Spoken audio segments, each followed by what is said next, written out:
आज शिवरात्रि के शुभ अवसर पे हम लोग एकत्रित हुए हैं और ये बड़ी भारी बात है कि हर बार जब भी शिवरात्रि होती है तो मैं दिल्ली में रहती हूँ। हमारे सारे शरीर, मन, बुद्धि, अहंकार, सारी चीजों में सबसे महत्वपूर्ण चीज है आत्मा, और बाकी सब बाह्य के उसके अवलंबन है। आत्मा में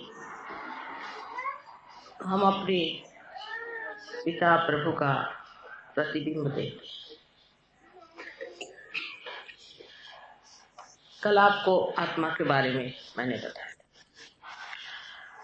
वही आत्मा शिव स्वरूप है। शिव माने जो बदलता नहीं, जो अवतरित नहीं होता, जो अपने स्थान में पूरी तरह से जमा रहता है, जो अचल, अटूट, अनंत,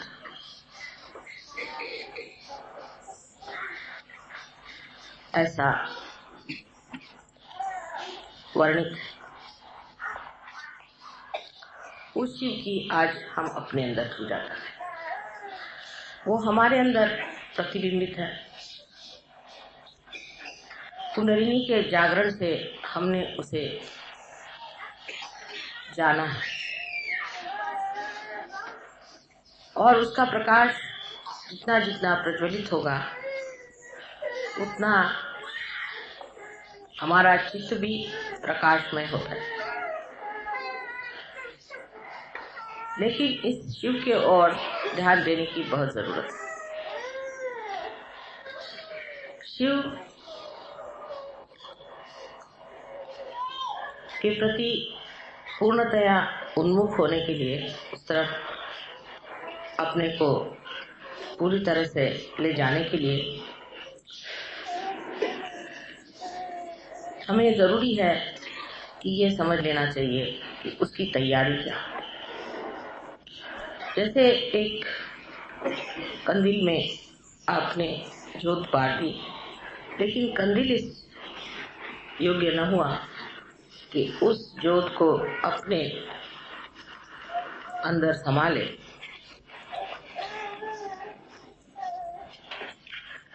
तो ये सब व्यर्थ है।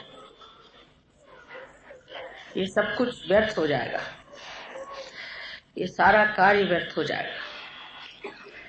वो चीज जो हम झेल ही नहीं सकेंगे, अगर हमारे अंदर आकर गुजर गई तो इसके दोषी हम हो जाएंगे। इसके बारे में हम लोग अभी बहुत अनभिज्ञ हैं कि इसका तेज, इसका सौंदर्य सारे संसार को प्रभावित करता है और सारे संसार में इसकी महिमा इतने जोरों में फैलती है कि उसके लिए कोई भी ऊपरी तरीके से बताने की जरूरत नहीं। अंदर ही अंदर इसकी लौ बढ़ती है। बस उस लौ को जीवित रखने के लिए सबसे पहली चीज है कि हम अपने कुंडलिनी को नीचे नहीं गिरने दें। कुंडलिनी इसलिए नीचे गिरती है क्योंकि हमारे अंदर बहुत से पुराने विचार, पुरानी कंडीशनिंग, और इसलिए भी गिरती है कि हम फ्यूचरिस्टिक बहुत हैं। जैसे हम अपने दिल्ली का विचार करें तो दिल्ली में कुछ लोग तो बहुत पुराने विचार के, पुराने व्यवस्था के अनुसार रहते रहे। उनके अंदर ऐसी ऐसी भावनाएं बनी हुई हैं कि जिनको निकालना भी बहुत मुश्किल है, क्योंकि वो धर्म के ही नाम पर ये सब चीजें सीखे कि यही धर्म है, इसी में रहना चाहिए, यही सत्य है, यही सब कुछ हमें परमात्मा की ओर ले जाए। ऐसे जो लोग विश्वास लेके चले हैं उनकी भी कुंडलिनी बहुत देर ऊपर नहीं ठहर पाती, वो फिर खिंच जाती है लेफ्ट साइड। इसलिए सबसे पहले याद रखना चाहिए कि हमारी जो पुरानी धारणा है उन्हें हमें बहुत कुछ तोड़ना पड़ेगा। जो गलत चीज है, जो सही है उसे जरूर लेना, लेकिन जो गलत है उसे तोड़ना पड़ेगा। अगर हमने उसे तोड़ा नहीं तो कुंडलिनी ऊपर ठहर नहीं सकती, वो खिंच जाएगी। दूसरी बात जो दिल्ली में ज्यादा है, क्योंकि यहाँ लोग सरकारी हैं, यहाँ कार्य ज्यादा करते हैं, इंडस्ट्रीज हैं, सब कुछ राइट साइडेडनेस बहुत है। उसमें बहुत सी चीजें हमारे लिए बंधनकारी। एक तो हर चीज में हम जैसे कोई मिलिट्री के तरीके से चलते हैं। जैसे समय की बात है, अब बहुतों ने मुझसे कहा कि महाशिवरात्रि 5 बजे नहीं हो सकती, किसी ने कहा 4 बजे कर लो, उससे बस हमको मिल जाएगी। अब मैंने कहा भाई ये तो ठीक नहीं, कैसे किया जाए। अब आप शिव जी को मॉडर्न तो नहीं बना सकते, शिव जी के हाथ में घड़ी तो बंदी नहीं है। तो इस तरह से सब ने हमसे कहा कि माँ किसी तरह से आप जो है आप ऐसा करें कि हमारी जो समस्या है वो सुलझ जाए। तो मैंने कहा कि क्या समस्या है? कहने लगे कि हमारी बस जो है वो टाइम से नहीं आएगी, तो आप ऐसा तो कर दीजिए कि बस टाइम से आ जाए, रात को 12 बजे आ जाए।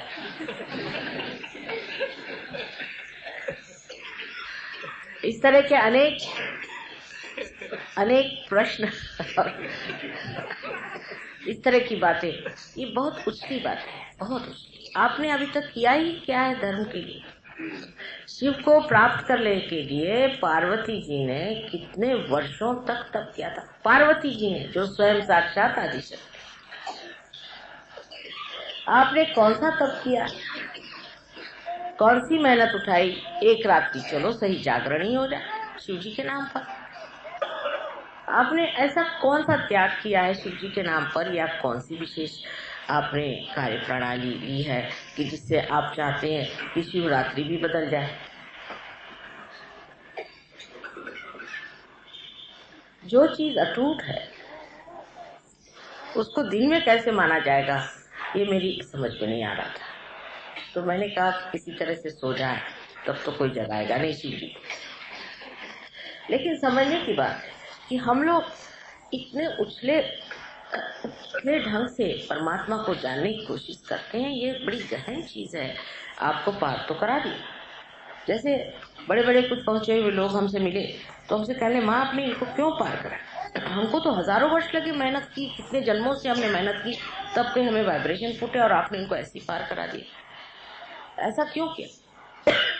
हमने कहा भाई समय आ गया है, ऐसा समय है इस वक्त बहुतों को पार कर। लेकिन इसका मतलब ये नहीं कि आप लोग उदासीन तरीके से इसकी ओर देखें और अपनी साधना ऐसी कर दें कि जो बिल्कुल ही निम्न स्तर की। और इसी पर मैं आज आपसे कहना चाहती हूँ, दिल्ली में खास कर मैं एक चीज देखती हूँ कि लोगों में साधना बहुत कम है।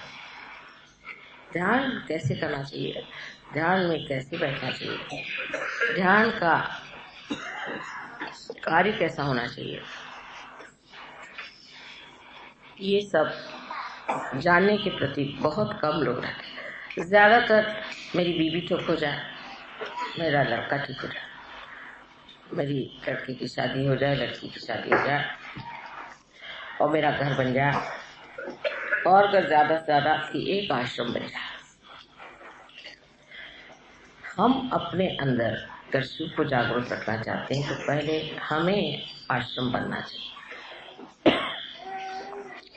उसके लिए तपस्या होती है, उसके लिए मेहनत होती है। बगैर मेहनत के कार्य नहीं होता। बगैर मेहनत के मैंने आपकी कुंडलिनी नहीं जगाई, ये समझ लेना चाहिए। कहने को तो ठीक है कि स्वभाव है, स्वभाव तो हजारों वर्षों से रहा है, लेकिन कुंडलिनी जो जगाई है बड़ी मेहनत की, मैंने भी बड़ी तपस्या की। उस मेहनत की वजह से ही आज आप हजारों के तादाद में पार हो रहे हैं। और उतना ही नहीं, अब भी बहुत मेहनत करती हूँ, बहुत मेहनत करती हूँ। इतनी मेहनत करती हूँ कि कभी कभी लोग घबरा जाते हैं। लेकिन आप लोगों के लिए मैं देखती हूँ कि मैं साल में 2-3 दिन की आती हूँ, उस दिन भी आप यही कहते हैं कि माँ 4 बजे आप शिवरात्रि करिए। कुछ भी अपने अंदर डिसिप्लिन नहीं होगी। हम अपने शरीर को जब तक इसमें जीतेंगे नहीं, तब तक इसमें मंदिर कैसे बनेगा।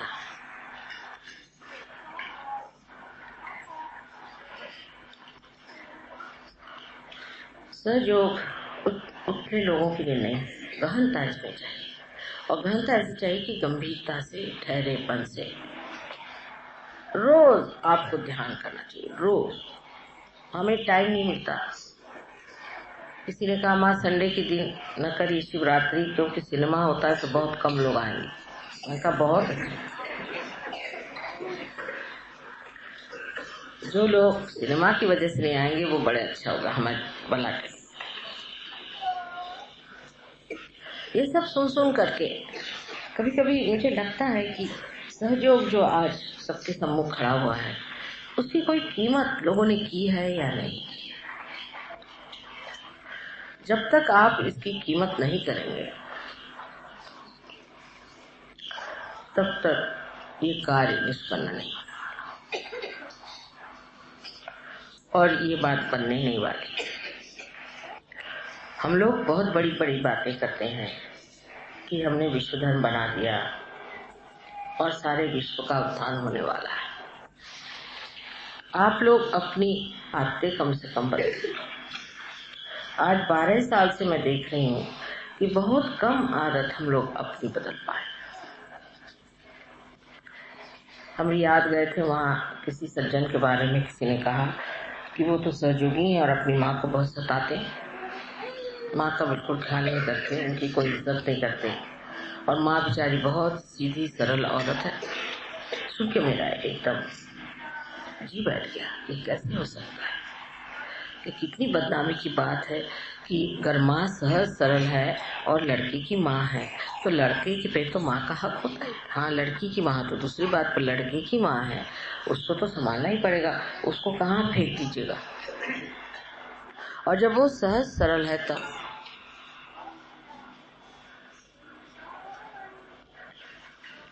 जब उसकी इतनी सी भी छोटी सी भी त्रुटि होती है तो दुनिया उसे देखती है। सहयोगी जरा सी भी गलती होती है उसे दुनिया देखती है। और बहुत बार मैंने ये देखा कि लोग ये कहते हैं कि आश्रम में जाओ तो ऐसा लगता है कि सहयोग नहीं करना चाहिए, क्योंकि यहाँ के लोग बड़े उद्दाम हैं, बहुत बदतमीजी से बात करते हैं, बहुत अहंकारी लोग हैं, बड़े अभिमानी हैं, और इस तरह से हमको ट्रीट करते हैं कि अच्छा नहीं लगता, उनमें कोई प्रेम ही नहीं। क्योंकि आपसी की बात है, मैं आपसे कह रही हूँ कि अब इसको सुव्यवस्थित करें। प्रथम तो हमें अपनी रचना जो होती है, जो कि जीभ हमारी है, उसको बहुत ही ट्रेनिंग देनी पड़ेगी। पहले तंबाकू खाने से, दुनिया भर की चीजें करने से हमारी जीभ खराब हो गई। दूसरे गुस्सा करने से भी हमारी जीभ खराब हो गई, और जीभ में खाने की भी बड़ी लालसा है। जीभ अगर ठीक हो गई तो मैं सोचती हूँ कि 50% काम हमारा हो। जीभ का मतलब ये है कि हर समय खाने की लालसा करना, दूसरों से बुरी तरह से बात करना, दूसरों को झाड़ना, गंदी बातें मुंह से निकालना, ज्यादा वाचालता करना, ये सब बातें सहयोगियों को शोभा नहीं। और खाने के मामले में भी लोगों में मैं देखती हूँ कि इतनी ज्यादा रुचि है खाने में कि रात दिन विचारिए कि क्या खाना, यानी मुझे तक खिला खिला के आप लोग मार डालते हैं। मुझे तो कोई रुचि नहीं खाने में, आप जानते हैं, मुझे तो कोई चीज का कोई शौक ही नहीं कि ये चीज बस चना मिल जाए काफी है। आप तो जानते हैं मुझे खाने की कोई रुचि नहीं, मुझको समझ नहीं आता है कि इतनी क्या रुचि खाने की होती है। क्या मैं खाना बहुत अच्छा बनाती हूँ, लेकिन खाने की रुचि नहीं। तो आपके लिए मैं सामने बैठी हूँ, बोलते वक्त जो भी हो आप ऐसी बात करें जिससे दूसरों का हित हो। लेकिन नहीं है, ऐसा नहीं होता है। और एक बिल्कुल उथलेपन में पहले तो अपनी जीभ को ही ठीक करना है। अपनी जीभ जो है एक मधुर स्वरों में, मधुर शब्दों में बांधनी चाहिए। उसका एक तरीका है, आप शीशे में बैठकर अपने से ही मीठी मीठी बातें करें, कोशिश करें। क्या आप अपने से तक मीठी मीठी बातें कर सकते हैं कि अपने से भी गाली गलौज करते हैं? आप पहले अपने को प्यार करना सीखें। फिर टाइम बे टाइम जो आप लोगों में एक बड़ी बीमारी है कि टाइम, अब यहाँ तक कि अब शिवरात्रि का भी टाइम अब मानना पड़ा। तो ये तो हद हो गई भाई, शिव जी के ऊपर में आपकी गवर्नमेंट नहीं चलती। और इसलिए हमको समझ लेना चाहिए कि हम कहाँ तक, कि हम भगवान पर भी टाइम लगा रहे हैं। जिन्होंने टाइम बनाया उन्हीं पर हम टाइम लगा रहे हैं, और सारा टाइम बचा के करते क्या है यही मुझे समझ नहीं आता। आप कितनी देर ध्यान करते हैं, इतनी देर आप प्रगति करते हैं। ये जो राइट साइड एटीट्यूड है ये भी बहुत गंदी है।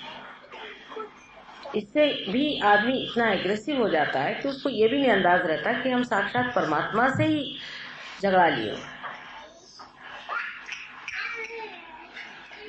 इसको भी आपको घटाना चाहिए, धीरे धीरे इसको डिसिप्लिन करना चाहिए। इससे आप अनेक काम कर ले, अनेक काम आपके हाथ से हो जाएंगे। और अगर आप टाइम की पाबंदी रखेंगे तो होगा ही नहीं, कभी नहीं हो सकता। और खास कर देश में तो बिल्कुल ही नहीं होता। और जिन देशों में इतना टाइम बांधा था वो सिर्फ युद्ध के लिए, कि वो युद्ध में आ रहे हैं, अगर 11 बजे तो हम 10:30 बजे जाकर उनको कत्ल करते।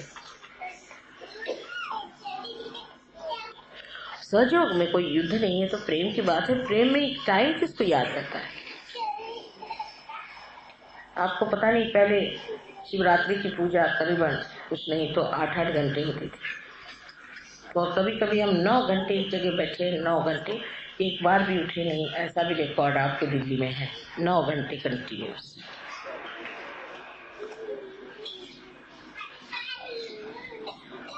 इसलिए आपसे मुझे कहना है कि पहले आप समर्थ हो जाइए। जब तक आप समर्थ नहीं होते हैं तब तक मुझे डर ये लगता है कि कोई भी अगर बड़ा भूत यहाँ आ जाए और कोई भी तांत्रिक यहाँ आ जाए या कोई ऐसा आदमी आ जाए जो कि जरा सा भी आपसे जोरदार नेगेटिव हो तो आपको खा जाएगा सबको। मैं इसको आपको एक उदाहरण देती हूँ। ब्राइटन एक जगह है जहाँ पर कि समुद्र होते हुए भी लोग बहुत फ्रेंडली जिसे कहते हैं, उथले लोग होते हैं। और इसकी वजह से जब ब्राइटन में हमने सेंटर शुरू किया, काफी लोग सहयोगी हो गए। कोई नई चीज आती तो आ गए, लेकिन उथले लोग। वहां पर एक साहब हमारे प्रोग्राम में आए, उनका नाम था कुछ माइकल वाइकल, ऐसी बेकार आदमी थे। और आ करके वो बहुत ज्यादा बोलने लगे कि माँ तुम ये हो और वो हो वो हो। तो हम समझ गए तो भूत आदमी है, बेकार में आए हुए। तो हमने कहा अच्छा आप आइए, हमारे घर पे आइए, हमें मिलिए, अभी यहाँ नहीं, आप शांत रहिए। उसके बाद में वो आए नहीं घर वर पे कुछ। उन्होंने सारे लोगों से जाकर बताया कि देखो माँ मुझे कितना मानती है, मैं कितना शक्तिशाली हूँ कि माँ ने मुझे अपने घर पे और विशेष रूप से मुझे घर पे बुलाया है। तो सब लोग उससे अभिभूत हो, और इस कदर अभिभूत हो गए कि वो दूसरी कोई बात सुनने को ही तैयार। एक वहां पर साहब थे, उन्होंने कहा कि नहीं भाई ये तो कुछ अजीब ही आदमी लगता है, तुम माँ से तो जाके पूछ लो। तो कहले माँ तो अभी इंडिया में है, जब माँ आएगी तब पूछेंगे, वैसे ये है बहुत अच्छा। उसने कहा कि सबको आपस में प्यार करना चाहिए, दुलार करना चाहिए, और खूब आपस में घंटों बातें करें, और इधर उधर की औरतों से दोस्ती और सब शुरू हो गया। और उसको लोग मोहब्बत कहने लगे। करते करते जब हम वापस लौटे तो एकदम से मुझे लगा कि ब्राइटन में हो क्या रहा है, पता करें। तो मैंने खबर करी, वहां पर एक थे उनको, तो वो आए, उनका माँ यहाँ क्या हो रहा है, एक आदमी आया हुआ है, उसके सब इसमें फंसे हुए। तो मैंने फौरन फोन करके वहां से एक जो लेडी थी जो उनके संचालन करती थी उसको खबर करी कि तुम यहाँ आओ।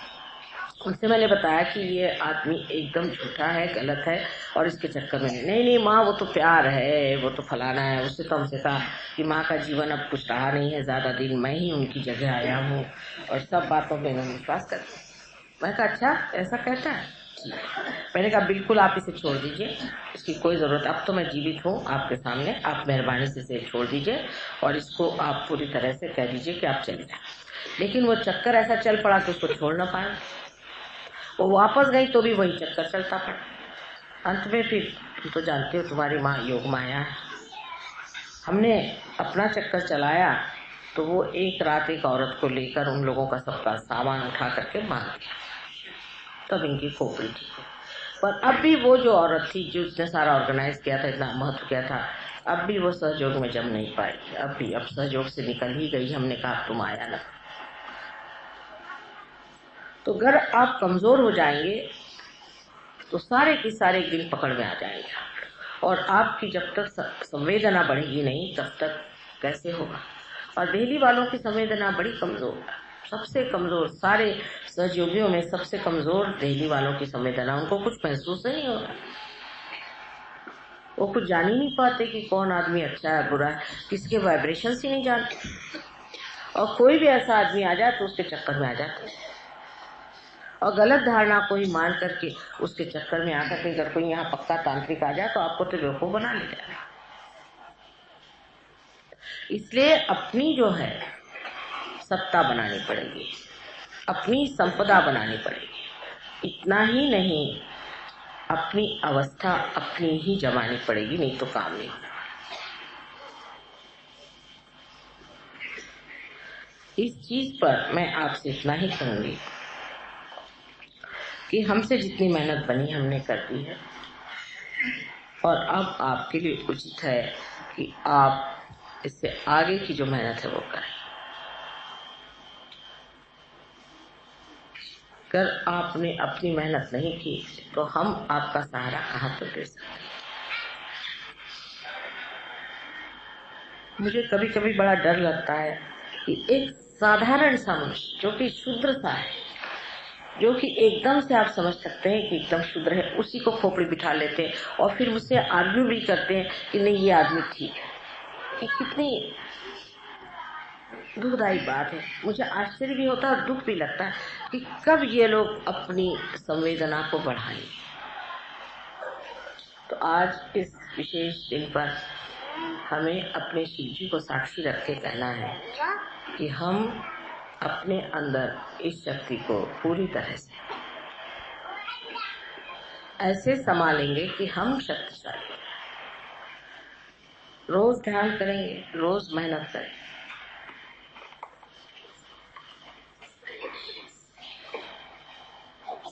अगर ये वचन हो जाए तो मेरे ख्याल से किसी की मजाल नहीं कि आपके ऊपर हाथ चलाए या आपको परेशान।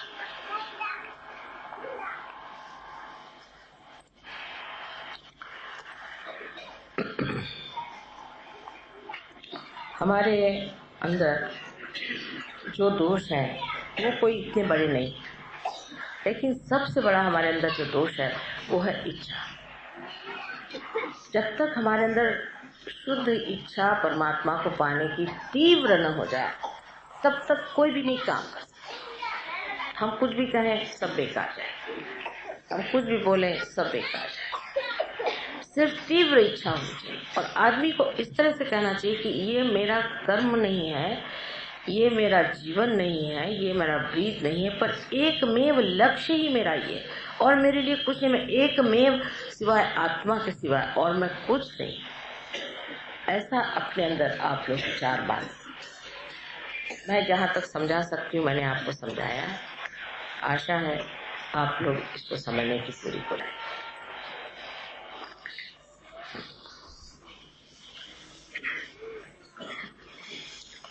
अब हम लोग सबसे पहले श्री गणेश का पूजन करें। श्री गणेश का पूजन बहुत थोड़ा सा करने का है, ज्यादा देर नहीं। उसके बाद देवी पूजन हो करके और उसके बाद फिर हम गुरु पूजन करेंगे। इसको कि कहना चाहिए कि शिवरात्रि का पूजन है, क्योंकि शिव ही हमारे गुरु, आत्मा ही हमारा गुरु। इसलिए इस गुरु की आप पूजा आज कर रहे हैं, और इसलिए वो दोनों ही पूजा एक तरह से एक ही हो जाती है, क्योंकि ओंकार स्वरूप गणेश है, देवी पर आत्मा की शक्ति है, और आत्मा शिव है। इस तरह से तीनों चीज एकाकार है। आज का दिन बहुत ही शुभ है। आशा है शुभ मुहूर्त पे शुरू हुआ है और आपके अंदर ही सब कुछ शुभ करेगा।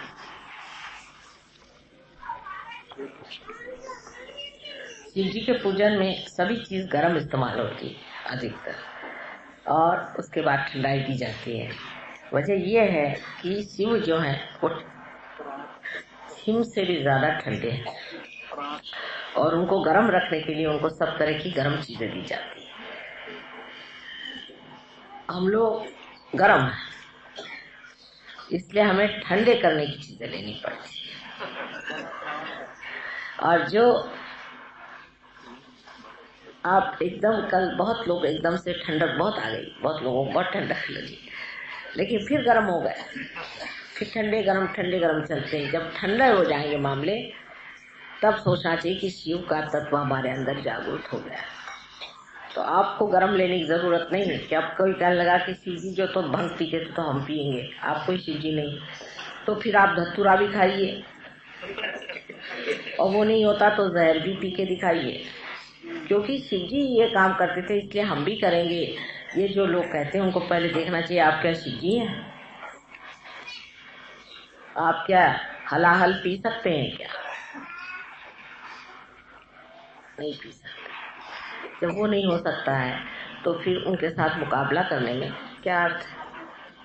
इतना ही हो सकता है कि उनके चरणों में हम शरणागत हो सकते हैं, और यही होना चाहिए। कोई चीज ठंडी ले ली और उसके बाद आपने गर्म चीज ले ली तो बदन पे शीत, वो जो शीत है जिसे आर्टिकेरिया कहते हैं, इस तरह की जितनी एलर्जीज है ये शिव जी के दोष है। और उसमें आपका इलाज है, आप गेरू बदन पे लगाएं, या चाहे आप थोड़ा गेरू घिस के लिए, जिसको एलर्जीज होती है उसको सबको गेरू घिस के लगाएं, गेरू घिस के बदन पे लगा ले, या उसको खा भी सकते 7 मरतबा उसको अगर घिसा जाए और घिस करके चंदन के जैसे और उसे खाया जाए तो आपकी एलर्जी ठीक हो जाती है, क्योंकि फिर वो गेरू गर्म होता है, कैल्शियम है। यही भस्म भी जो है वो व्यवस्थित रूप से बनाया गया हो, किसी हवन में से निकाला गया हो, तो उसको भी अगर आप इस्तेमाल करें तो आपकी एलर्जी ठीक हो जाएगी। इस वक्त माँ को भी इसलिए चढ़ाया जाता है जिसको, क्योंकि उनके अंदर भी इतनी शीत है कि बाहर की गर्मी से हो सकता है कि उनके ऊपर एलर्जी आ जाए और उनके बदन में उस तरह की चीजें न हो जाए, इसलिए उनको गर्म रखा जाता है। एलर्जी तो नहीं होती है, लेकिन अगर पूरी तरह से गेरू और भस्म नहीं रखा जाए तो हमारे तक हमने देखा कि हमारे पैर में एकदम से आर्टिकेरिया हो जाता है, यानी एक उसकी जरूरत होती है। उस वक्त टेम्परेचर बहुत लो होता है, इसलिए गेरू की जरूरत होती है, गेरू और भस्म की जरूरत होती है। ये नए लोगों में होता है, पुराने लोग नहीं करेंगे। अब सब लोग आके जम जाएंगे, जैसे हम अंदर गए सब लोग लाइन से खड़े हो गए। ये चीज दिल्ली नहीं होती, ये भी बताओ, मैं कहीं और नहीं माने ना, क्योंकि जो चीज हम कहते हैं बड़ा गहरा अर्थ होता है। मैं नहीं चाहती कि आप पे गणों का परिणाम आ जाए। एक बार हम अहमदाबाद गए, वहां पर किसी घर ठहरे, तो हमने उनसे कहा कि देखो हम जा रहे हैं, लेकिन हमारे पलंग पे 3 दिन किसी को सोने मत दे। उनको लगा ऐसी माँ ने कहा होगा, तो उनकी लड़की सोई, तो उसने कहा कि रात भर तो मुझे नींद नहीं है और कोई मुझे गुदगुदी कर रहा था जैसे दूसरे दिन उनकी नौकरानी सोई, तो उस नौकरानी पे एकदम से ऊपर से ऐसा लगा जैसे कि उसके ऊपर कोई चीज आके गिर गई सर, तो उठ के देखा कोई चीज थी नहीं, वो भी उठ के भाग गया।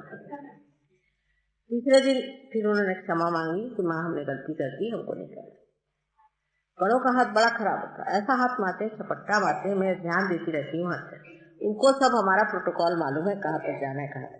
अपट से बीच में आप लोग पैर छू लेते, पट से फिर रास्ते में खड़े हो गए, माँ ये बात है, ऐसे नहीं करना, एक नियमबद्ध तरीकों से चलना है। देखिए आप अब विराट के शरीर में जा रहे हैं, अब विराट कोई परवाह, वो आपको सब देख रहा है, अपनी बात लेकर के रोना नहीं। माँ देखो मेरे ऐसे हो रहा है, मेरे बाप कैसा हो रहा है, मेरे माँ कैसा हो रहा है, मेरे भाई कैसा हो रहा है, मेरे घर कैसा। जिसने ये बातें शुरू कर दी उसको तकलीफ ही होने वाली। आप शांति में विश्वास पूरा करके कि हाँ मैंने माँ से कर दिया, ठीक हो जाएगा, ऐसे लोगों का भला होता है, मैं पहले बता। और जो लोग बहुत सामने सामने बैठ करके और आगे आगे दौड़ते हैं, उनके बड़ा बुरा होता है, मैं पहले बता। एक तो सहयोग से ऐसे लोग निकल ही जाते हैं सहज में, तो आगे पीछे करने कोई जरूरत नहीं। आप जब आ गए समुद्र में तो तैरते रहिए आराम से, आपको तैरना सिखा दिया, अब उसमें क्या जबरदस्ती। अभी दिल्ली की एक खास चीज मैंने देखी, अभी तक ठीक ही नहीं हो रही, पता नहीं क्यों। और जो लोग पहले के हैं उनको कोई देखते नहीं है, दिल्ली वाले जो नए आते वो घोड़े पे ही सवार आते। ऐसा नहीं होना चाहिए। जो आगे लोग आ चुके हैं वो किस तरह से रह रहे हैं, कैसे बैठ रहे हैं, कहाँ तक है, ये रह रहे हैं। और फिर किसी को वर्मा साहब तो कहते हैं मैं किसी को कुछ कहना ही नहीं चाहता, लोग मुझको दोष दे रहे हैं, उनको क्या दोष दे रहे, मैंने कहा है। ये कोई समझने की बात है कि आप में कितनी ज्यादा डिसिप्लिन है, कितना कायदा समझना है, परमात्मा का कायदा समझना। अब ऊपर गए वहां 25 आदमी खड़े, बाहर निकले तो 10 सर पे ऐसा कायदे में जहाँ बैठे वहीं बैठे, थानवे स्थान पे अब तक तकिया नहीं छोड़ने, जहाँ बैठे आराम से माँ के साथ ही संबंधित बैठे, ये समझना चाहिए। अगर आपका संबंध पूरा बना हुआ है तो कोई जरूरी नहीं दौड़ने, जिसका नहीं बना वही दौड़ता, ये पहली पहचान। जहाँ भी बैठे हैं वहीं से माँ को पा रहे हैं आप, माँ से वहीं से बातचीत हो रही, वहां सब कुछ। आपको हिलने की जरूरत क्या, सामने आने की जरूरत क्या, वहीं बैठने की जरूरत क्या, पैर छूने की जरूरत, कोई जरूरत नहीं। जहाँ बैठे वहीं माँ है, अपने दिल में ही है ना। ये जरा गहराई आनी चाहिए, उससे बड़ा सुशोभित लगता है। अब तो हम देहात में भी जाते हैं, वहां भी लोगों की इसकी समझ है, प्रोटोकॉल है। एक तो उत्तर हिंदुस्तान में धर्म के बारे में, देवताओं के बारे में, गणों के बारे में, गंधर्वों के बारे में कुछ मालूमात ही नहीं। एकदम हम लोग तो एकदम इधर के रहे उधर के रहे। मुसलमानों को उनके धर्म के बारे में कुछ तो मालूम होगा, हमको तो वो भी मालूम नहीं है। कुछ तो जाना चाहिए ना कि क्या चीज है, गण क्या होते हैं। अम्मा एक फूल दे दो हमको। अब ये फूल जितने भी होते हैं ये सब मेरे सराहने एक रात रखने पड़ते हैं, क्योंकि गणों का अधिकार है। अगर आपने फूल ले लिया तो गण आपको कुछ न कुछ चून करेंगे, फिर मुझे मत कहना। इसलिए माँ मुझे बिंदी लगा दी, मैं कोई पुजारी थोड़ी बैठी आपको सबको बिंदी लगा दी। अगर किसी का आज्ञा मैंने घुमा दिया तो माँ अपना भी माथा लेकर के सामने खड़े। बचपन जहाँ बैठे हैं वहीं पाने की एक अपनी सिद्धता, अपनी एक ताकत, अपनी एक समझ बना लेना चाहिए। कहीं भी आप रहे हमारा चित्त वहां लगा, कहीं भी आप रहे, लेकिन पहले हमसे कनेक्शन तो पूरा जम जाए। कहीं भी कोई हमें बताने की जरूरत नहीं, कुछ हमें सब के बारे में सब कुछ मालूम रहे, लेकिन अगर आपसे हमारा कनेक्शन नहीं है तो बेकार। पहले अपना कनेक्शन जोड़िए। इससे जो नए लोग होते हैं ज्यादा दौड़ते, पुरानों को देखिए ये कैसे जमे बैठे, इनको नहीं, माँ चली गई ऊपर बैठे जहाँ पे तहाँ पे ध्यान कर, है ना। अब आज से समझना चाहिए कि जो भी बात कही जाती मानना चाहिए। अगर वर्मा साहब कोई बात है उसका बुरा मानना मतलब बिल्कुल पागलपन है सर। उनको तो मैं ही सब कहती हूँ जो वो कहते हैं, वो कोई अपने मन से थोड़ी बेचारे कहते हैं। तो फिर कहेंगे कि वहाँ कोई प्रेम ही नहीं। आप आते साथ आपको सर पे बिठा लीजिए, यहाँ कोई वोटिंग थोड़ी होने वाला है कि आपकी कोई चापलूसी करेगा, आइए जी बैठिए, ये कुर्सी पे बैठिए, आपके लिए तखत लगाते, तो नहीं होगा। आप अगर कायदे से नहीं रहेंगे तो बताया जाएगा। यहाँ कोई बड़ा छोटा नहीं देखा जाता, कायदे से रहना और न रहना ये चीज देखी जाएगी। कौन कायदे से है, कोई कायदे से नहीं है, वो बताया जाता है ये कायदा। तो अगर परमात्मा के साम्राज्य में आए तो वहां का कायदा भी समझना चाहिए। और सबसे ज्यादा उसी जगह मदद होती जहाँ लोग नम्रता पूर्वक सर्व स्वीकार करते। अगर आप शक्ति को स्वीकार ही नहीं करेगा तो शक्ति कार्य कैसे करेगी, सीधा है। यहाँ पर बहुत से लोग ऐसे हैं जो पुराने हैं, जो जानते हैं तो जो क्या है, आप उसको प्यार से समझिए बात क्या है। एक नवीन अनुभव